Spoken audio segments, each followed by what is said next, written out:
Good evening, good afternoon, good morning, or whenever you happen to be listening to this. My name is Kyle Naranya. I am the host of the Film Realist podcast, the film and TV podcast from a complete nobody that is hopefully for somebody. Today is episode 85, 85, 86, somewhere around there.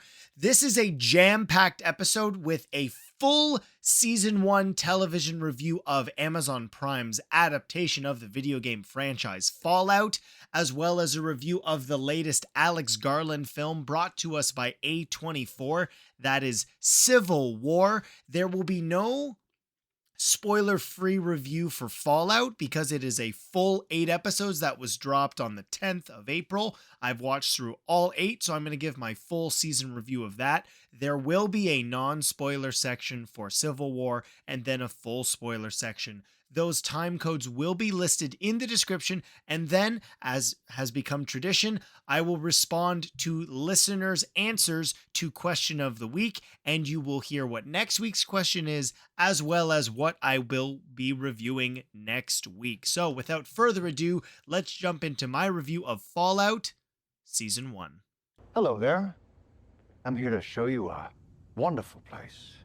So Fallout as a franchise is not something I've explored at all in the video game realm, so I was curious about the television series. Of course, with the involvement of Lisa Joy and Jonathan Nolan, I was quite curious what we were going to get.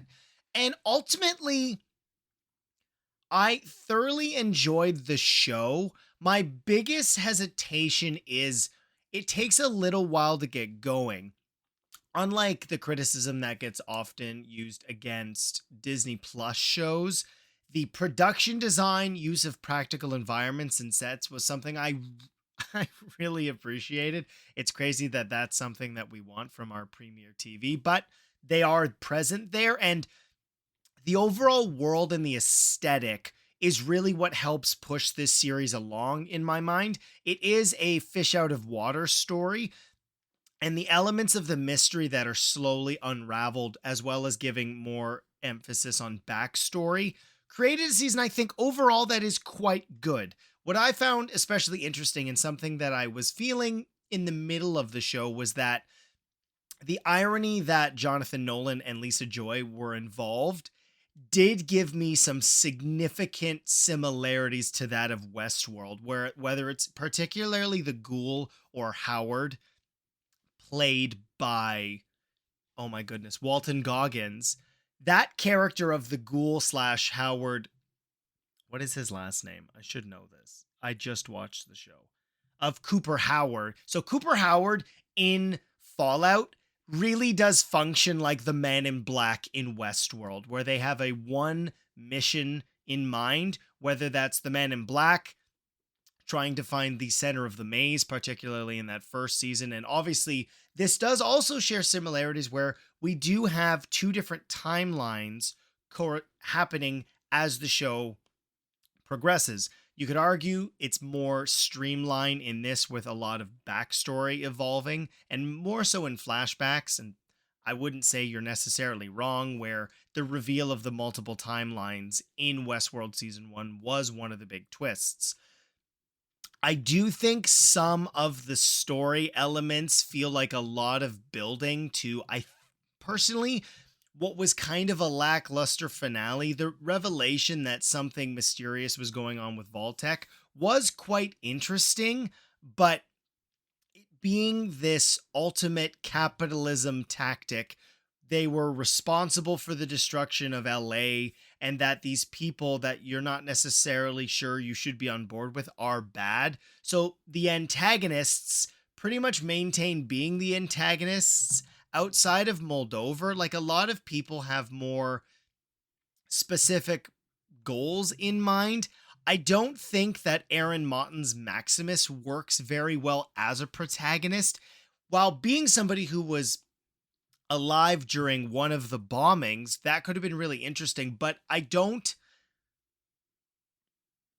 feel that the story does enough to justify his quite horrendous actions in wanting to become a squire to one of the knights in the big metal suits. It's quite awful what he does to one of the only people that's supposed to be taking care of him.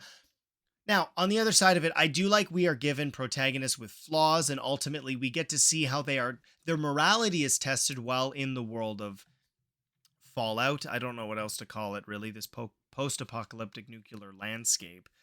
One key element, and I've brought up Walton Goggins already, is that it's abundantly clear to me that we've wasted him. He's managed to give two different distinct versions of Cooper Howard. One where somebody is a fledgling actor to some degree and doing all he can just to support his family, and how his morality is truly tested when faced with the potential that his wife could be in on the whole Vault Tech conspiracy theory. And it's ironic to me that the two properties I'm going to be talking about today have some element of civil war, and that there were something occurring in the Fallout world prior to the nuclear bomb being dropped in, I believe, is 2077. And then on the other side, you get the ghoul version of Cooper Howard, who, as I said already, is just the man in black. And the mission that he has looking for his family is really interesting. I don't think the revelation of people traveling, or not traveling, they've essentially been in hypersleep. I want more explanation on that aspect, where there is a lot left moving forward. And obviously, you're not going to over explain or have a conclusion to every single story element. And the main mission that brought Lucy to the surface in the beginning of the season, looking for her father, and that potentially still carrying forward because of Cooper's mission, which is he wants to find his family and knows that Hank would be involved to some degree, him being somebody who was a high executive to the Vault Tech. I don't know if that necessarily explains the mystery with Vault 32 and why people were being killed off if it had happened a while prior. So that's an element that's still left unanswered. Something that I did struggle with, and I know this is specifically with me being more queasy when it comes to overall gore and violence, that there are some particular scenes that just feel like they're in that realm of The Boys for shock value, particularly with what happens with Maximus's friend and the razor blade in their boot. That to me was just absolutely disgusting. I understand that as the show goes on, we're supposed to be more desensitized to what's going on because of the landscape that everybody is living in. But also, sometimes I just don't want to be grossed out. If the drama is good enough, in my opinion, you don't necessarily need it to be this disgusting explosion of limbs and whatnot. Using that more sparingly might actually help with the overall impact of what it's supposed to be selling. I liked this show. I think it does enough with the mystery and really getting to see the two main leads deal with what their ultimate goal is in mind and have their, as I said, the whole world testing who they are as a person.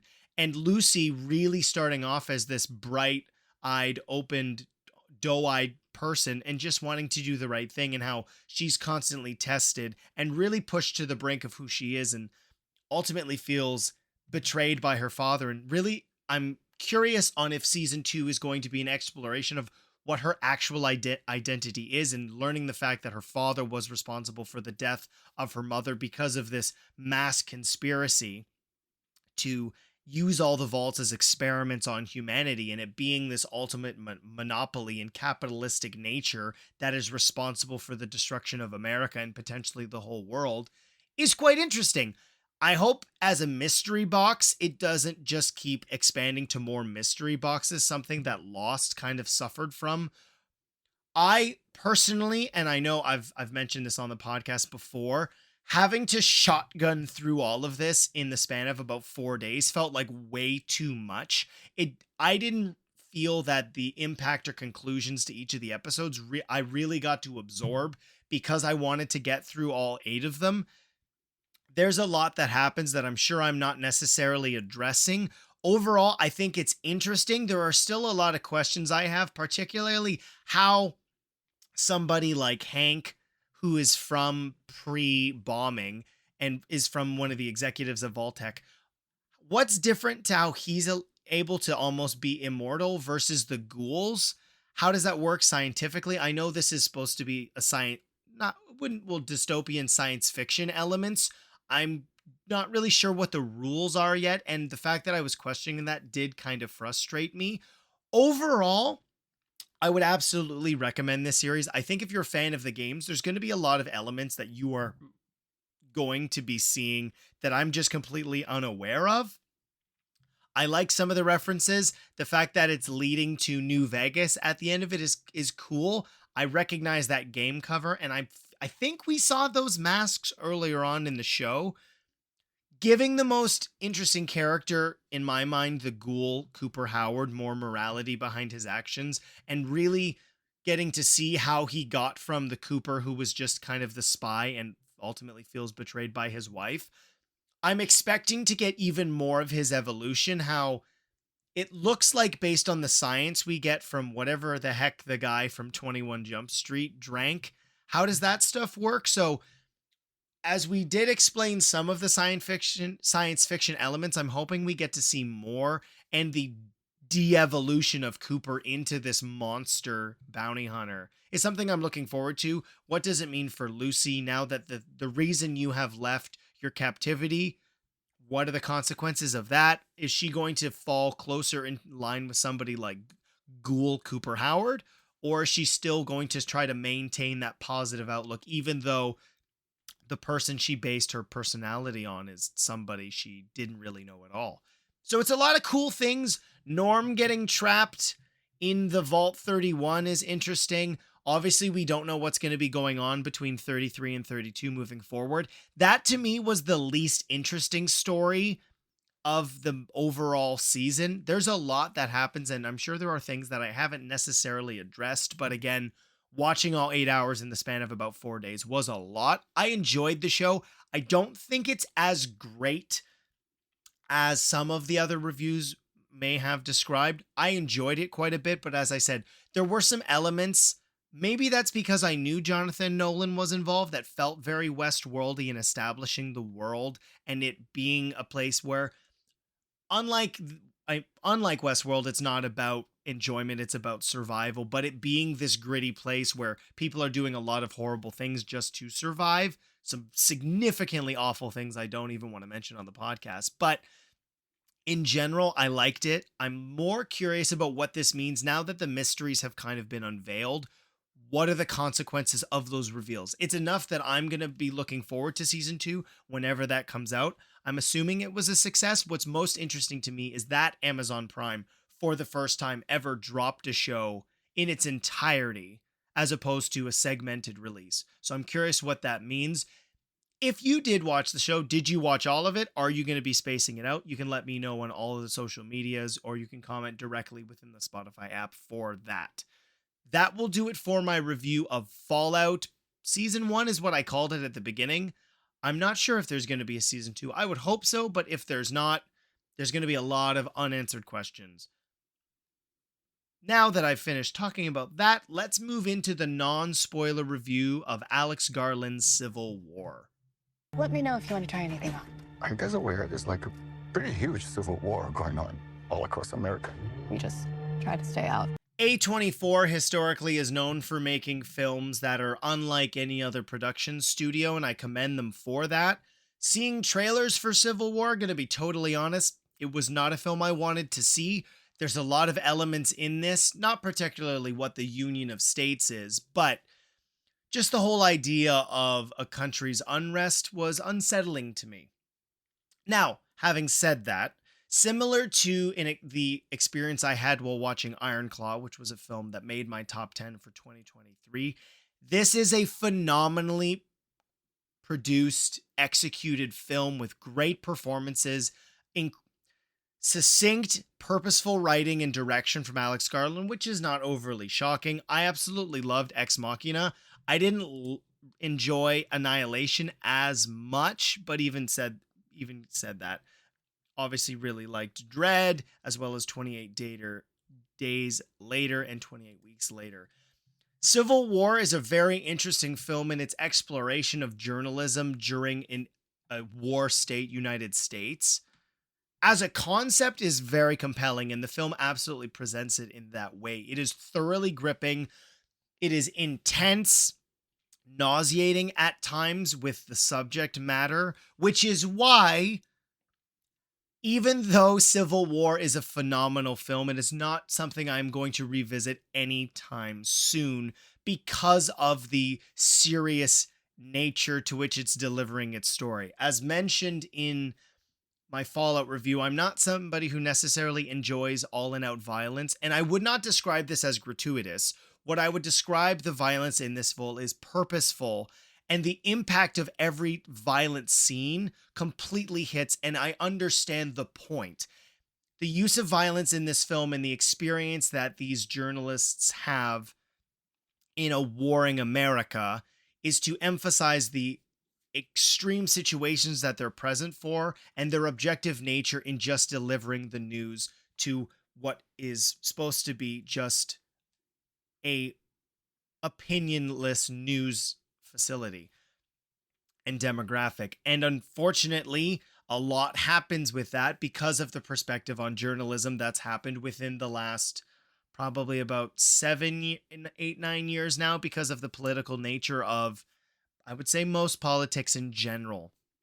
And the perspective on not being from someone who would typically have a point of view in what was necessarily going on, and having the characters at the center of the story be journalists and getting to witness the different levels of experience in the film really helps hammer home the goal of these people in journalism, as well as the insanity and extreme situations that more often than not they are present for, and the mental capability, whether that being with mental health at stake or putting it to the side because of the story, was just, it was a lot. Overall, as I said, I think this is such a well executed film that has a lot to say, but I didn't enjoy it. That is to say, it's very good, and I can understand why it received the positive reception that it did have. This is not going to be a movie for everybody because of its very serious tone and unfortunate real political reflections of what's going on around the world. I don't think it's going to be a movie that people are going to be racing to go and see. I do know from a box office standpoint, it did quite well, which is something to be said where in the current theatrical climate, a lot of people are complaining about unoriginal projects. A24 is not one of those production studios, having given us something like Everything Everywhere All at Once that almost swept all of the major categories at the Academy Awards. There is something to be said for going to see original programming. I hate calling it that, but an original film with something to say is something A24 is quite adept at adept at doing. I almost said inept. That's not the right word. And so delivering a film that really had an emotional toll on me while watching it is a commendation for everything that this film is trying to deliver. I wasn't looking forward to it because of the content of the story.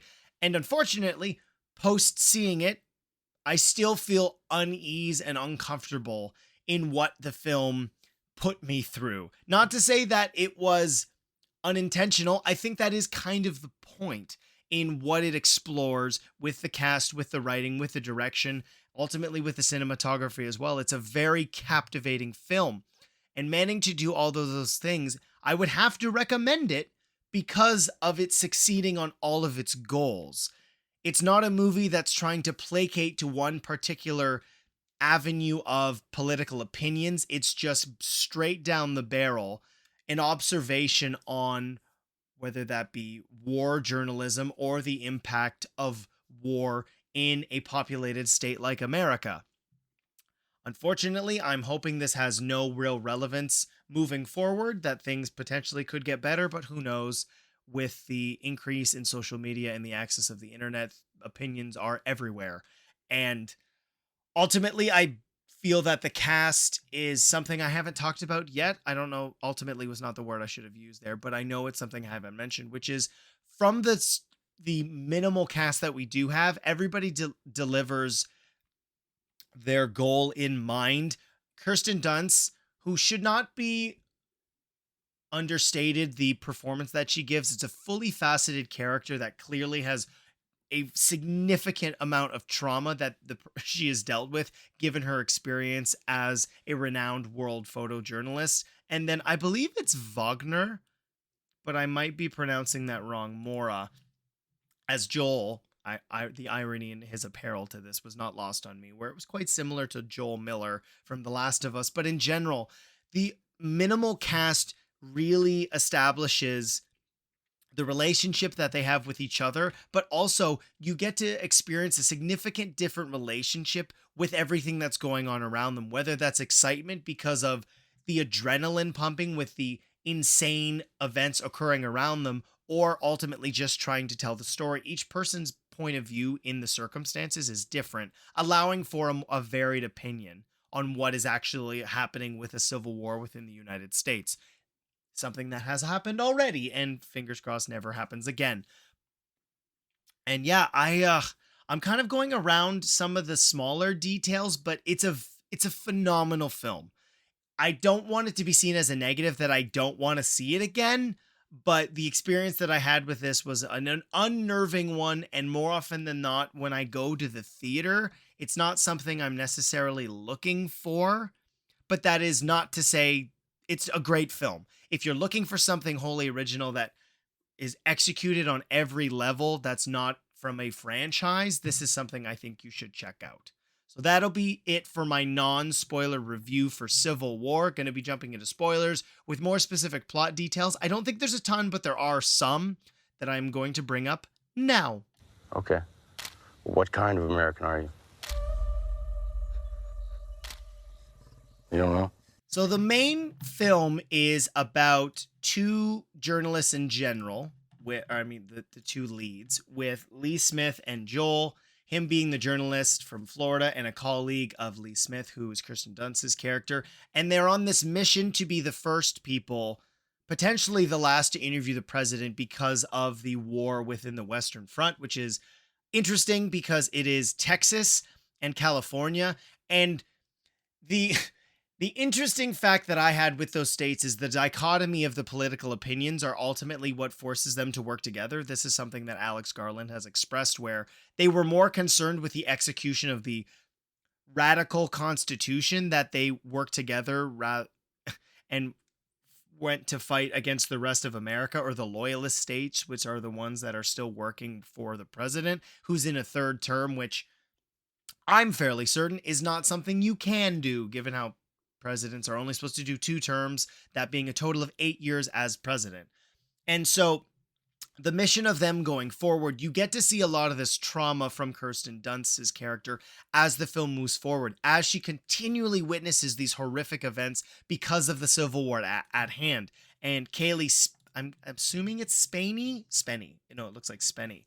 And Jesse, a very new and up-and-comer in the war journalism landscape, I think that's probably the best way to state that, who looks up to Lee and is experiencing a lot of these things for the first time. And she truly goes through the gambit of horrific experiences, whether that's seeing people dead and going, but also still trying to approach it from the journalistic standpoint of getting the best possible photo to share it objectively with the public. Lee Smith struggling with the idea throughout the film that, like, I traveled to other countries throughout the world and was trying to use and it's probably the most subjective thing she says throughout the whole film, which is sharing this information with us here in the United States as a warning for what potentially could happen. And while it only happens once in the film where we really get to see her struggling with the trauma, ultimately it comes to a head where, after everything they've gone through, when they eventually do get to Washington, D.C., where the Western Front is eventually going to take down the president of the United States, we see the flip where Lee Smith is completely overwhelmed and cannot sustain her demeanor, and essentially has I wouldn't quantify it as a psychotic break, but completely shuts down and is sheltered and cannot move forward with the goal in mind of getting to the president for his death, where he is executed by the Western Front, and where Jessie, because of everything she's gone through, has become closer to where Lee was at the end of the film. In my personal opinion, I think it's kind of positioned as a a tragic tale ultimately of what this kind of job does to the desensitivize no desensitive I'm so tired, I apologize. The desensitivize, what is the word I'm looking for? Desensitize. Yeah, desensitization. Desensitized. I don't know. But ultimately, Jessie becomes completely desensitized by all of the horrible, horrific things she witnesses, whether that's people killed, somebody they were traveling with that's dead. Jesse Clemens is somebody that's coming up on Twitter, and he gives a thoroughly horrifying performance, as used in the clip that led into spoilers. And it being a remorseful tale because ultimately Lee, who didn't want anything to do with Jesse, sacrifices her life because Jesse puts herself in the line of fire. It's truly cautionary about the potential effects of people who are just supposed to be delivering the news but get caught in the line of fire and lose their own lives even though they have no side in the conflict was tragic. All of the violence in this film is not gratuitous, as I said in spoilers, but it's thoroughly shocking and quite unsettling given the fact that this is just supposed to be warring factions in America that may not necessarily know who they're fighting for or against. And unfortunately, that sort of political climate has already sort of encapsulated North America, where the extremism seems to be the thing that is only followed, and that anybody remotely in the center gets lost for not having a strong enough opinion. And if that's not something that I think requires more reflection, then unfortunately, who knows where we are going to wind up. That's the unsettling nature that I thought was kind of shocking when I saw the initial marketing material for this film.